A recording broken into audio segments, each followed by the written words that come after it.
तुम अगर साथ देने का वादा करो, मैं यूं ही वो जो औरों की खातिर जिए मर मिटे सोचती हूँ। मुझे तुम याद आए, मुझे तुम भोली सूरत दिल के खोटे, नाम बड़े और दर्शन छोटे। झुकी झुकी सी नजर बेकरार है कि नहीं। दोस्तों, बॉलीवुड की दुनिया बाहर से जितनी चमकती हुई नजर आती है, उतना ही इसके अंदर दुख, दर्द और पीड़ा भी भरा होता है। कई ऐसे स्टार्स होते हैं जो यहाँ आकर अपनी लाइफ चमका जाते हैं और खूब कमाई करते हैं, तो वहीं कुछ ऐसे भी होते हैं जिनकी किस्मत ही खराब हो जाती है और वे अच्छे खासे अमीर से गरीब हो जाते हैं। हिंदी सिनेमा में कई ऐसे स्टार्स हैं जिन्होंने करियर के शुरुआत में तो काफ़ी लाइमलाइट जीती और कमाई भी की, लेकिन बाद में उन्होंने जो बुरा वक्त देखा उसका दर्द तो वही जानते हैं।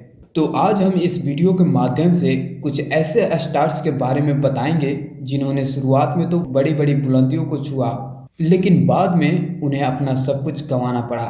आखिर कौन थे वो स्टार्स और ऐसा क्यों हुआ, जानेंगे और भी बहुत कुछ। आप बने रहिए हमारे साथ। जब जब बहार आई और फूल। नमस्कार, मैं हूं दिवाकर और आप सुन रहे हैं कुछ सुनहरी यादों के साथ रियल जोन। तुम मुझे देख कर मुस्कुराती रहो, मैं तुम्हें।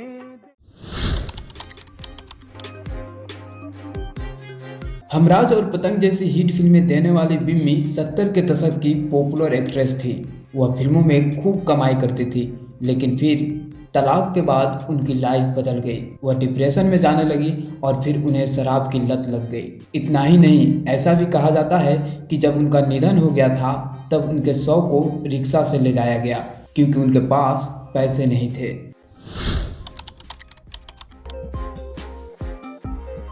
थिएटर के किंग कहे जाने वाले ए.के. हंगल कई सुपरहिट फिल्मों का हिस्सा रह चुके हैं, लेकिन अपने आखिरी दिनों में वह आर्थिक तंगी से गुजर रहे थे।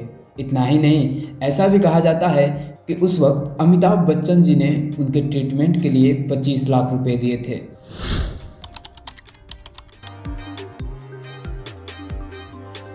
हिंदी सिनेमा के दिग्गज और स्मार्ट एक्टर भारत भूषण ने कैरियर के शुरुआत में खूब वाहवाही बटोरी। वह अच्छे घर से थे, लेकिन उन्हें क्या पता था कि उनकी लाइफ में अच्छे के बाद अब बुरे दिन भी आने वाले हैं। भारत को लाइफ में काफ़ी मुश्किल भरे दिन देखने को मिले और फिर उन्होंने धीरे धीरे अपनी सारी गाड़ियाँ बेचनी शुरू कर दी और फिर उनके पास कुछ भी नहीं बचा। अपने आखिरी समय में भी भारत ने आर्थिक तंगी का सामना किया था।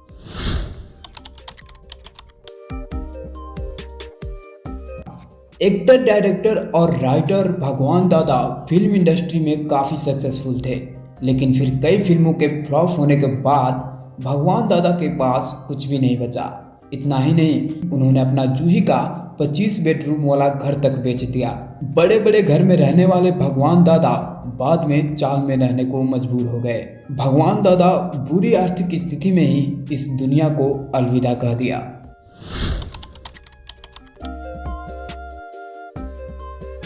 घर हो तो ऐसा, तेरी मेहरबानियाँ और कर्ज जैसी फिल्मों में काम करने वाले राज किरण को आपने कई फिल्मों में देखा होगा। वह सपोर्टिंग रोल में नजर आते थे, लेकिन उनके काम को पसंद किया जाता था। बता दें कि वो काफ़ी समय से फिल्मों से दूर रहे और एक बार खबर आई कि वो अमेरिका में टैक्सी चलाते हुए देखे गए थे। इसके बाद साल 2011 में ऋषि कपूर ने उनके बारे में पता किया तो पता चला कि राज पागल खाने में भर्ती है। ऐसी खबर है कि उनके परिवार ने उनकी सारी प्रॉपर्टी छीन ली थी, इसलिए राज को बड़ा झटका लगा था। तो ये थी कुछ ऐसे कलाकारों के बारे में बातें जिन्होंने बॉलीवुड में आकर अपना सब कुछ गंवा दिया। इन कलाकारों के बारे में आप क्या कहना चाहेंगे, अपनी राय कमेंट बॉक्स में जरूर दें। और साथ ही ऐसे ही वीडियोस देखने के लिए अभी सब्सक्राइब करें हमारा यूट्यूब चैनल रियल जोन को। हमारे साथ जुड़े रहने के लिए आपका बहुत बहुत धन्यवाद।